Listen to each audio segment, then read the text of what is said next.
Bismillahirrahmanirrahim. Assalamualaikum warahmatullahi wabarakatuh.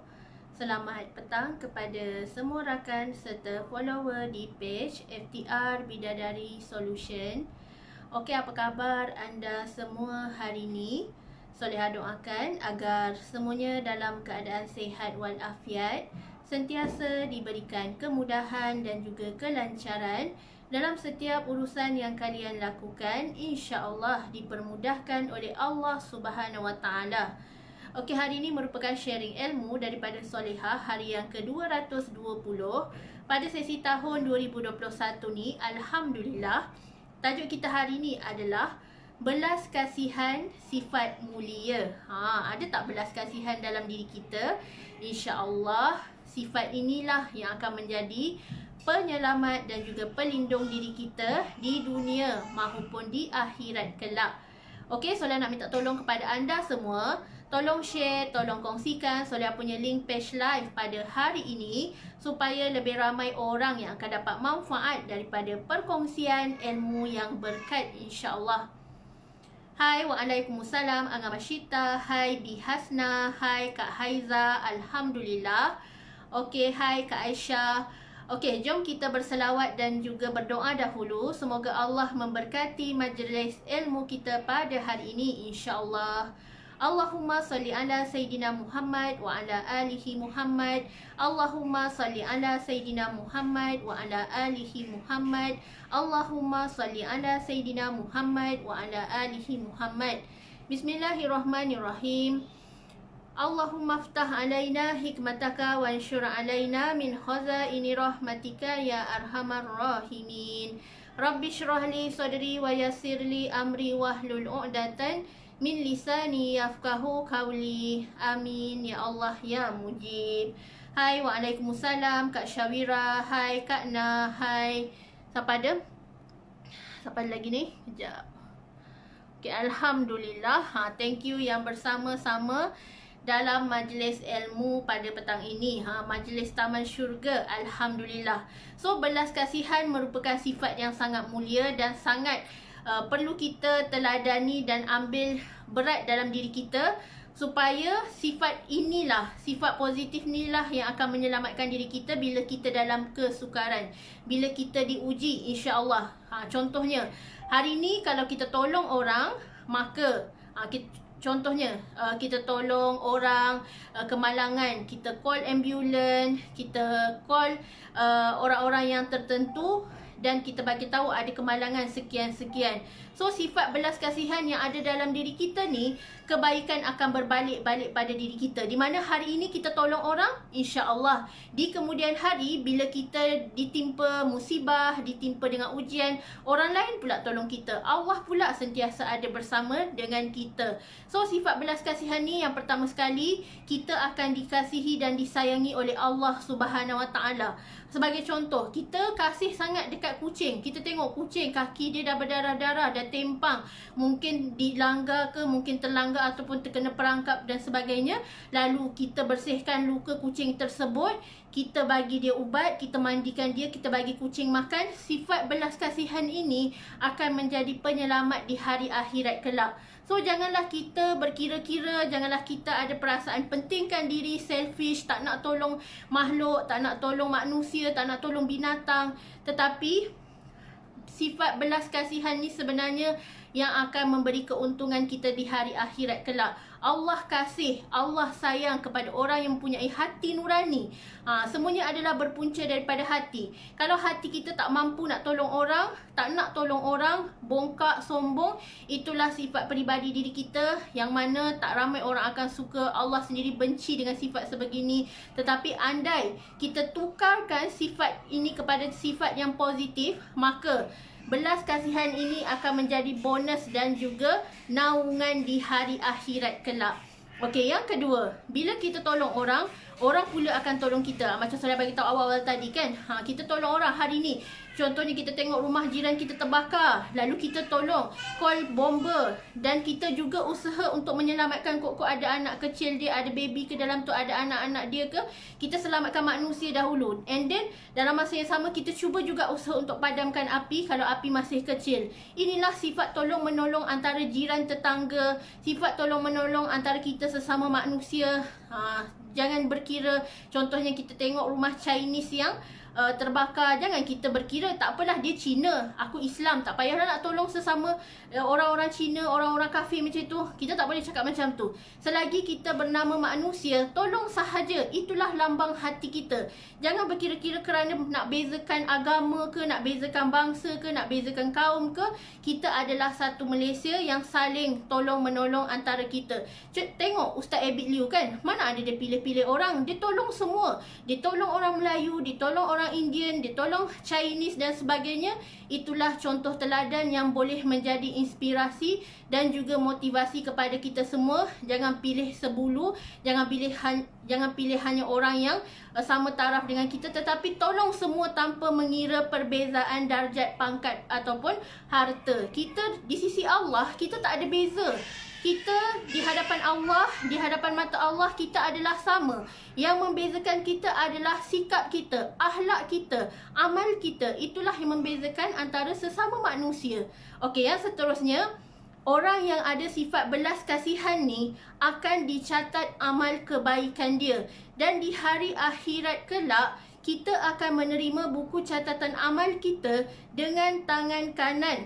Ada beza. Bila orang yang jahat, orang yang banyak buat dosa, dia akan menerima buku catatan amal dengan tangan kiri, lalu akan diazab, lalu akan diseksa. Tetapi bila kita ada sifat belas kasihan, mungkin inilah yang akan jadi penyelamat kita nanti. Kita beroleh syafaat. Inilah yang menjadi naungan kita di hari akhirat kelak. Kerana sebab kita waktu dekat dunia suka bantu orang, suka tolong orang. Ada sifat belas kasihan kita. Kita tak pentingkan diri. Dan insya-Allah kita akan menerima buku catatan amal dengan tangan kanan. So beruntung sangat mereka yang menerima buku catatan dengan tangan kanan. insya-Allah urusan dipermudahkan, akan dapat melalui titian siratal mustaqim dengan sangat mudah, sepantas kilat, insya-Allah menuju ke syurga yang abadi. Okey, yang keempat, kelebihan orang yang ada sifat belas kasihan ni, insya-Allah Allah akan masukkan dia ke dalam syurga yang dia nak. So kalau kita ada sifat belas kasihan, kita baik sesama manusia, kita bantu-membantu, kita meringankan bebanan. Contoh kita tengok gelandangan, ada masa free, kita hantar makanan, kita bagi mereka pakaian yang boleh. Contoh kalau kita ada pakaian kan, kita bagi pakaian yang elok-elok pada mereka, kita bagi makanan pada mereka, kita bagi mereka ubat kalau kita tengok mereka sakit. So sifat belas kasihan ni akan menjadi penyelamat kita nanti di hari akhirat. Sebagai contoh, kita tengok rakyat yang berada di negara peperangan, rakyat yang berada di negara yang kebuluran, negara yang musim sejuk, yang tak ada makanan, yang kebuluran, kelaparan, sampaikan tengok tubuh badan dia pun hampir-hampir keluar tulang, tak ada isi. Bagaimana mereka sangat-sangat struggle untuk meneruskan hidup. Yang kita ni di Malaysia majoriti bermewah-mewahan dengan makanan berlebih-lebihan, sampaikan sanggup membazir, tak habis makan, buang begitu sahaja. So, di mana sifat peribadi diri kita ni? Mana kesyukuran kita kepada Allah Subhanahu Wa Taala? Kita lihat orang lain yang susah, berjimat cermat, kadang-kadang sehari tak makan, sanggup berpuasa, sanggup melihat anak-anaknya yang lebih untuk makan. Ibu bapa tak apa, korban untuk anak-anak. Sampai tahap macam tu sekali, struggle untuk hidup, meneruskan hidup, tetapi masih beriman kepada Allah Subhanahu Wa Taala. Pernah berjiran dengan orang Cina, baik je tolong tengokkan rumah bila kami tak ada kat rumah, kan? Sebab tu kita tak boleh nak berkira.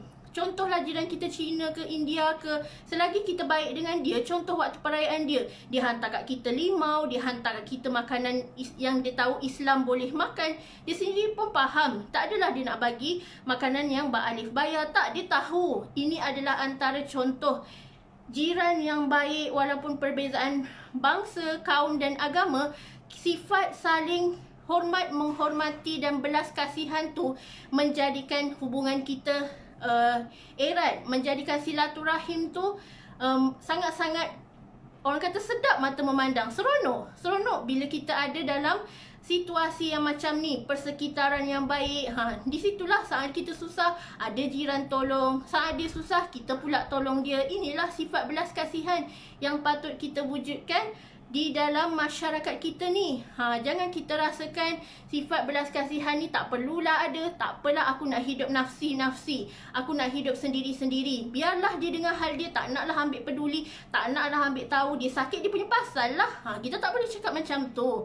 Hari ni hari dia. Mana tahu esok lusa hari kita, siapa nak tolong kita? Siapa nak bantu kita? Dengan kita sifat bongkaknya, egonya. So, cuba rendahkan diri, cuba untuk berbaik-baik dengan semua orang supaya nanti kita yang akan beruntung, kita yang akan sentiasa dikasihi oleh Allah Subhanahu Wa Taala. Betul, Malaysia ni adalah syurga makanan. Saya sendiri pun akui. Kat Malaysia ni memang kaya sangat dengan makanan. Okey, yang seterusnya, Allah akan mempermudahkan semua urusan yang ada sifat belas kasihan ni. So, tanam dan didik dalam diri kita untuk banyak-banyak mengasihi sesama manusia, sesama makhluk. Sebab boleh jadi inilah yang akan menyelamatkan diri kita nanti dikala kita kesusahan. So, Allah akan mempermudahkan urusan kita. Sebagai contoh, kita rajin bersedekah. Lalu saat-saat kita hampir aksiden, Allah selamatkan nyawa kita daripada mara bahaya. Allah selamatkan kita daripada kesukaran hidup. Allah akan menyelamatkan kita daripada sebarang malapetaka dan juga kecelakaan asbab amalan bersedekah tadi. Kita rajin sedekah, kita rajin bantu komuniti-komuniti, kita rajin sedekah dekat surau-surau, dekat masjid-masjid. Lalu inilah yang akan mempermudahkan urusan kita dunia dan akhirat. Tangan yang memberi itu lebih baik daripada tangan yang menerima. Okey, dan yang akhir sekali, orang yang ada sifat belas kasihan ni di hari akhirat kelak, wajah dia terpancar bercahaya-cahaya. Rasulullah, Allah Subhanahu Wa Taala akan nampak umat-umatnya yang taat, beramal soleh, yang ada saham pahala banyak sangat. Muka mereka akan bercahaya-cahaya, bersinar-sinar, melebihi daripada cahaya bulan asbab amalan kebaikan dia waktu dekat dunia.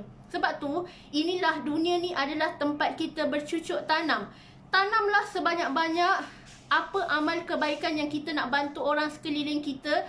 Jangan berkira-kira, jangan rasa kedekut, jangan rasa tak penting. Tetapi inilah, nanti dekat hari akhirat, Allah akan pancarkan wajah yang bercahaya-cahaya. Dekat dunia lagi Allah sebenarnya dah tunjukkan orang-orang yang berhati baik, yang ada belas kasihan ni, kalau anda perhatikan muka dia sejuk sangat. Allah pancarkan cahaya keimanan, ada nur dekat wajahnya. Cuba anda tengok wajah Ustazah Asma Harun, wajah siapa lagi? Wajah Ustaz Abid Liu, wajah lagi ulama-ulama yang telah meninggal dunia, Tok Guru Ni Aziz Nikmat, Tok Guru Harun Din. Semuanya adalah wajah yang sangat bercahaya-cahaya, yang sejuk mata memandang. Inilah dekat dunia Allah dah tunjukkan lagi asbab kebaikan mereka, asbab budi baik mereka, belas kasihan mereka, Allah pancarkan sejuta rahmat. Waktu mereka meninggal pun ramai rakyat orang Malaysia ni mengiringi sampai ke kubur. Ramai yang mendoakan asbab kebaikan kita. Sebab tu macam anda tengok kisah arwah Abang Boceh kan.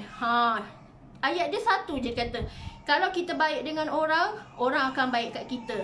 Sebab tu kita jangan ada perasaan iri hati, dengki ke, dendam kesumat ke. Lepaskan dan berdamai dengan keadaan itu. InsyaAllah sifat memaafkan dan dimaafkan insyaAllah akan menjamin kesejahteraan hidup kita dekat dunia. Kalau kita ada dosa dengan manusia, segeralah minta ampun. Sebab bila dosa kita, manusia sesama manusia mesti settlekan dengan cara meminta maaf dengan manusia. Barulah Allah ampunkan kita. Tetapi kalau kita dosa kita dengan Allah, kalau kita bertaubat dan minta ampun dengan Allah, Allah akan ampunkan. Tetapi kalau dosa sesama manusia, mesti diampunkan dan kena berdamai dengan orang tersebut juga, bukan dengan Allah Subhanahu Wa Taala. Sebab tu hati-hati bila kita dalam tak sedar ada menyakitkan hati orang, segera minta maaf. Sebab kita takut nanti Allah cabut nyawa kita Kita tak sempat nak minta maaf kepada si fulan bin si fulan. Padahal kita dah banyak mengumpat dia, dah banyak memfitnah dia, dah banyak sebarkan aib dia. Kita tak sempat nak minta maaf. Dia dah meninggal. Kita pun nanti terkapai-kapai nak minta maaf dekat siapa? Dekat padang mahsyar nanti merangkak-rangkak cari nak minta maaf. Cari dengan, cuba anda bayangkan, nanti dekat padang mahsyar semuanya tak nampak. Semua manusia akan berkumpul. Mana kita nak cari dia? Bila dia ampunkan kita, barulah kita akan selamat untuk dihisap di hari akhirat kelak, insya-Allah. Okey, sama-sama muhasabah diri, sama-sama memperbetulkan diri kita, insya-Allah. Allah Maha baik, Allah Maha pengampun, Allahu ya tawwab, Allahu ya ghafar, insya-Allah. Okey, sekian sahaja perkongsian ilmu daripada Solehah hari ini. Segala salah silap harap dimaafkan. Yang baik itu datangnya daripada Allah dan yang buruk itu datangnya daripada diri Solehah. Okey, wabillahi taufik wa hidayah. Wassalamualaikum warahmatullahi wabarakatuh.